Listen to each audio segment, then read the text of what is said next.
Our guest today is television show host Doris Hanson from TV 20 in Salt Lake City. Please welcome Doris Hanson. Hello, thank you, Rebecca, for inviting me to discuss this so important and heart-wrenching issue of polygamy with you. Doris, today I'd like to ask you, since you've interviewed so many people on your show that have been born and raised in polygamy, and many of them have escaped and come to you, and you have presented their stories. Well, when we watch TV and we watch Sister Wives and we watch Love Times 3, those women stand up and say, we choose to live polygamy. It's our freedom of choice. Will you please define what freedom of choice means in a polygamist marriage, especially to the woman? Freedom of choice is a false, because it isn't. Freedom of choice isn't in a polygamy group. Children are taught from the cradle that polygamy must be practiced by anyone if you want to please God and if you want to go to heaven. And the methods that they use could easily be placed in the category of abuse, whether it's sexual or emotional or spiritual or controlling abuse of the techniques that they use. They threaten people into obedience. It's not freedom of choice. You can't threaten somebody to choosing something as coercion. It's not freedom of choice. When the girls are taught from the cradle that they are destined to be a plural wife, and we are. When we're born in a polygamy group, they are taught, the children are taught from the cradle, the girls, that they will be a plural wife. And so they are conditioned from day one to humbly and accept it quietly without complaint. There are some who might choose to leave the group rather than practice polygamy. And when they do, they're so filled with the burden of fear and guilt and shame that can force them right back to the group because they don't know how to live with it. They don't know how to deal with it. Polygamy is not a matter of freedom of religion either, like they like to say it is. It's more a matter of behavior in religion. Isn't it true that women are taught that if they do not live polygamy, they will not only not be acceptable in the highest degree of glory, but that they are worthy of destruction, eternal destruction? Eternal destruction. The depths of hell, sons of perdition, no value in this life or the next life. They are taught that. I was talking earlier about what the freedom of choice really is or isn't as they speak. You know, it isn't freedom of choice. Polygamy is not freedom of choice in religion. In fact, freedom of religion is not the issue. It's behavior in religion that's the issue here. And I don't think that the polygamists understand that, because no group of people, polygamist or otherwise, has the right to manipulate its members and their feelings and their thoughts and their desires to achieve its own ends. It violates their civil rights. No religion has a right to do that. And yet many polygamy groups do that. They restrict what the member can read, what they can wear, where they can work, who they can marry, and the leader does your thinking for you. That's not freedom. You can't have your own personal opinions. You can't voice them if you do, if you're even able to form personal opinions. You certainly can't voice them, and critical thinking totally is outlawed. So if you're not obedient, you're risking the loss of your soul? Am I interpreting this correct? You are interpreting it correct. Obedience to their decrees is absolutely imperative, and their decrees, they say, coming directly from God. These groups complain that their First Amendment rights are violated because they can't live polygamy. Mm-hmm. How do you define that? The First Amendment right is the right of a constitutional right of every human being to choose their own religion. But coercion isn't a choice, so how do we get there? Coercion isn't a choice. And when you're born, the whole thing, you go with the Sister Wives and the Darker family and other pro-polygamists, and they say, oh, we choose to do this, like you mentioned earlier, and yet at the same time, if you're born in the group and that's all you know, and you know that if you don't do what they tell you to do, you're going to go to hell, and you don't really get to choose or know the other side of the issue, that's not freedom. That isn't freedom. That is coercion. No one has the right to take your freedom from you the polygamist groups beg and cry and accuse the government and other people from depriving them of their freedom of choice, but they do that to their own members. They remove the freedom of choice from their own membership. Isn't it true that the men believe that having a multitude of mates will make them a god? Will make them a god. That the same behavior would damn a woman to destruction? Yes. And they call polygamy freedom of choice. That's right. And of course there's no equality in it at all. And then the Doctrine and Covenant says that. If a man takes another wife, he's done a good thing. But if a woman is not loyal to her husband, then she'll be destroyed.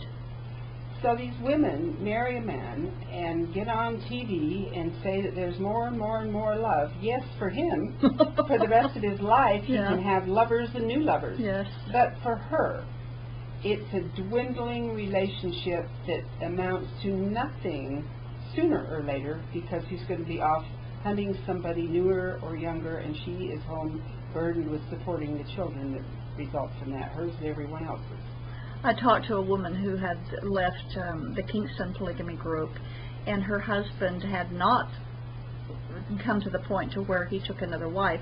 But she said her heart broke every time they ever went anywhere, publicly or if it was a group activity, because he was always looking at other women, always assessing them and deciding if she was going to grow up to be one of his wives, pursuing and dating other women in front of the wife. And I said, how did that make you feel? She said, my heart just broke. I always knew that his heart wasn't with me. It was with looking and lusting after other women. A lot of people don't understand. They think that the first wife never lived polygamy, therefore she's a liar because she had these feelings.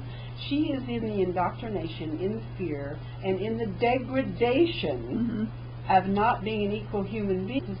Again, each group is different in how they provide or require a financial responsibility. The Kingston group, they require the women to support themselves. The men do not support their wives. Now, in the early part of the times of the group, they did. So the men would support his wives. But as the practice became more prevalent and the men would take more and more and more wives, they knew they could support them. So they would put the wives to work in the group businesses.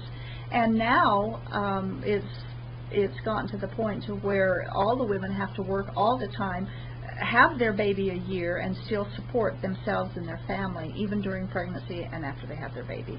So it's true that some of them have to pay rent to their husbands? Oh yeah, I've run across that, where the wife actually had to pay rent to her husband in order to live in the building that he provided for her. And it was really a low mode of living too, the way he had it. And she's going to go to hell and be destroyed if she doesn't do this, and this is freedom of choice. That's right. That's right. It's the woman who gets to suffer. The man gets all his needs met. The man, like Cody Brown said, you know, it's love multiplied for him, yes, but it's love fragmented and divided for his wives and his children. I thought it was interesting when his first wife asked him how he would feel if she had another lover, and he said it was so against nature. Yeah. And I laughed because he doesn't understand nature. Male and female dogs and cats are not monogamous. Yeah. Male seahorses carry their own babies. And the black widow has a way of ensuring her child support.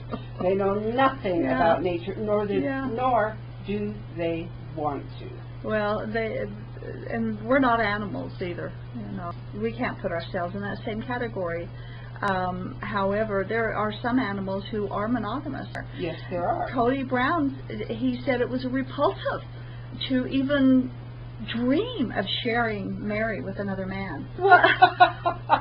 Why is it repulsive to share his wife with another husband, but it's not repulsive for her to share him with other women? What's the difference? But yet right now, today, he's bringing up a case in Utah for his freedom, comparing his sexual freedom to that of gays and homosexuals. And even gays and homosexuals are equal partners. But in his concept of freedom, all of his partners are less and less and less and less equal. And he calls that freedom. again, I have to take this back to the origination of Mormon polygamy, and who said God said you had to do it. There's no place, of course, in the Bible where He said that, but you can't compare polygamy with homosexuality. It's not the same thing. First of all, there's no homosexual I have ever heard say that God commanded homosexuality to go to heaven, and that's what the polygamists say, that you have to do this in order to go to heaven. There's no comparison. You can't put the two. You're comparing apples and peaches. It's just. What do you think would happen if they decriminalized polygamy? If they decriminalize polygamy, now that's different than legalizing polygamy. Oh, yeah. Decriminalizing what it does is it takes it off of being a crime that can be prosecuted. The crime is still on the books as being a felony, but it just won't be prosecuted. And that way there will be no changes made at all. If polygamy was legalized, then polygamy could be regulated by laws and regulations by the state, by the county, by whatever city you're in. If they wanted to do that, maybe they would require marriage license for each spouse or whatever, and on the laws, even the international laws of equality in marriage, they would almost certainly have to legalize polygamy and polygamy as well, where a woman can have multiple husbands equally. So decriminalizing is what they want, because that takes away any responsibility that they have, any accountability that they have in their living and lives of polygamy. And if it were legalized, they'd have to be legally responsible for all the wives and children that they create, and the responsibility that they now foist onto their own wives, their own children, and to government funds or anyone else. That's right. Of course, these women bring a paternity suit against their husband, but they cannot collect it, because if he does have anything, it's usually held in most of the polygamous cults in another entity, a ranch, a business, somebody else's name that's untouchable. And he has so many children that if the money was divided, there'd be so little money the woman would receive, because he has so many, that it wouldn't be worth the paperwork that it costs to get it done. Well, in some of the groups, a man can't even hold property. He doesn't even have access to his own money, so the woman can't sue him anyway. The one case I was talking about earlier, they lied in court. The man had the wife and the husband. She left, and they had 3 little girls, and she sued for custody. The court eventually gave the girls to him, which is so wrong because he's still in the polygamy group. But he lied about his income. And the group holds the money in their name, not in his name, so therefore all he had to do was say, I don't make enough money to support it, and he didn't have to support him. But he got the children because he lied about his income, but he doesn't have to support them. Well, there was a lot of other things going on with that as well. That's not the only reason he got the children, but yeah, it was based on total lies. It's awful what they do. If they decriminalize polygamy, then these men don't have to be responsible for the families they create. There's nothing you can really do about it.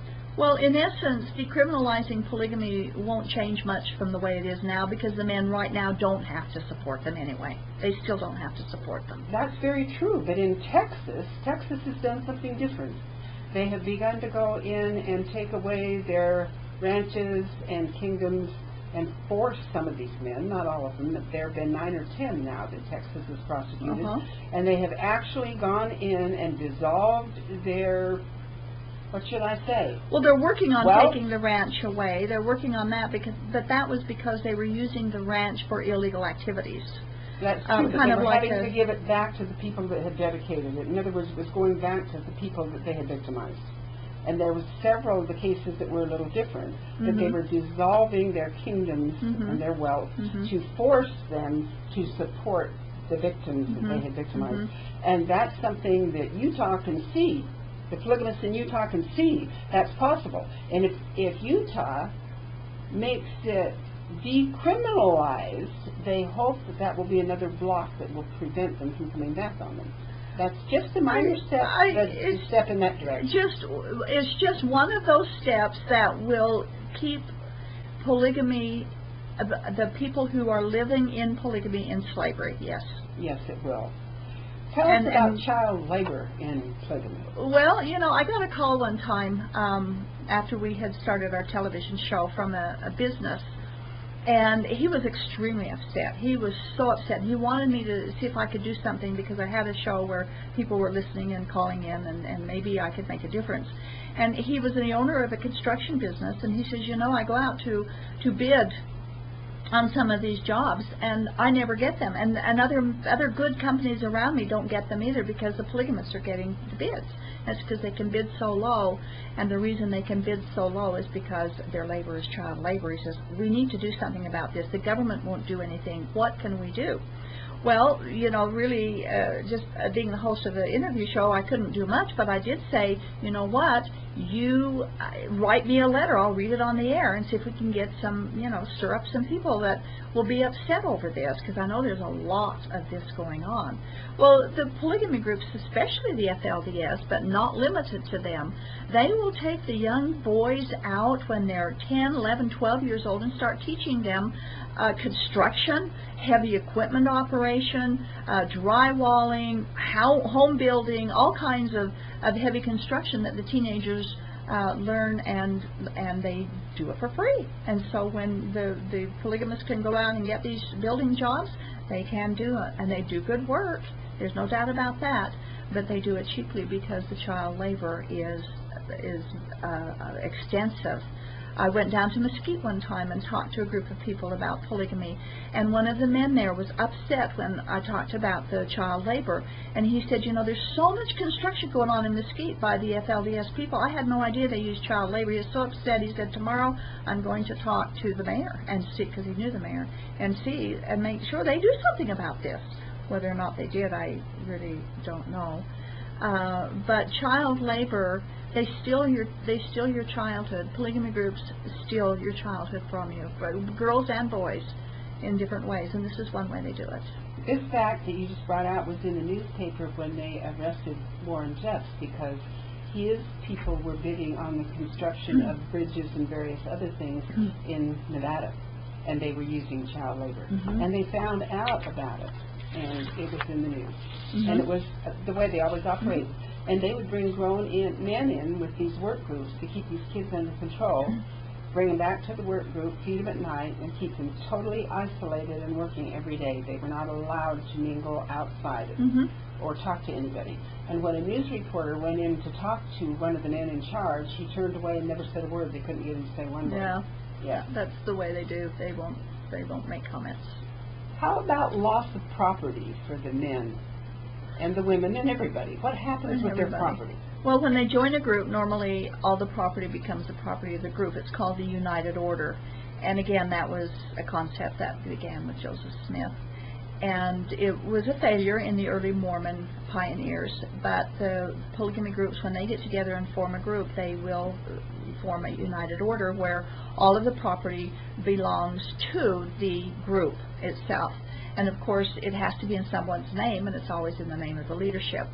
All the property belongs to the order. Personal gain belongs to the order. And if someone leaves, decides to leave, or if they're excommunicated or booted out, they can take nothing with them. Most often, they can take little more than what they're wearing, a box or two of clothing. I've known people who have had to leave, or who have chosen to leave, and they've left their money, thousands and thousands of dollars, in the bank because they won't give them their money. Isn't it true that some men that did not comply actually lost their wives and children? Yes, the FLDS, that's happening constantly in the FLDS. Even today, it's still going on. Warren Jeffs is in prison, and he's still pulling the ropes and making the laws and changing the rules, and they are breaking up families, kicking the men out and reassigning the wives and children to other men. What happens when a person leaves? How does the group treat them? What's the psychological aspect of how they're treated? What does their family do? How does the family treat them when they leave? Are they ostracized from their family? What happens? How does that work? Again, this depends upon the group and individual families in the group. All of them have the general rule that if you leave, you've lost your family, you've lost your salvation, you've lost everything that's of any value at all. But different families I've noticed in different groups, they'll still maybe try and keep in touch.